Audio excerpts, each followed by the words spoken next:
నన్నెందుకు ప్రశాంతంగా ఉండనివ్వరు? నాకు చాలా పనుంది. అక్కడ గాంధీ గారు చచ్చిపోతుంటే ఈ పెద్ద మనిషి ప్రశాంతత కోరుతున్నాడు. మీరు ఒకసారి పూనా వెళ్ళి మహాత్ముని కలుసుకోవచ్చుగా. ఎందుకు? నేను అనుకున్నది ఆయనతో చెప్పాను. నన్ను పనిచేసుకునివ్వండి. నాకు రేపు కోర్టులో ఓ ముఖ్యమైన కేసు ఉంది.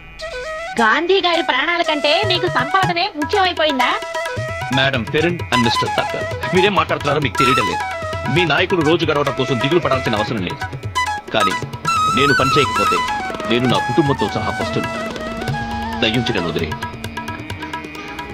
డాక్టర్ అంబేద్కర్, మహాత్ముని ప్రాణాలు ఎలాగైనా కాపాడమని మాకు ప్రపంచం నలుమూల నుంచి టెలిగ్రామ్లు వస్తుంది.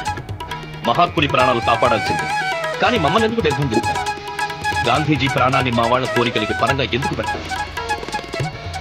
నన్ను దీపపు స్తంభానికి ఉరేసిన గాంధీ ప్రాణాలు కాపాడడానికి నేను మా వాళ్ళకి ద్రోహం చేయను.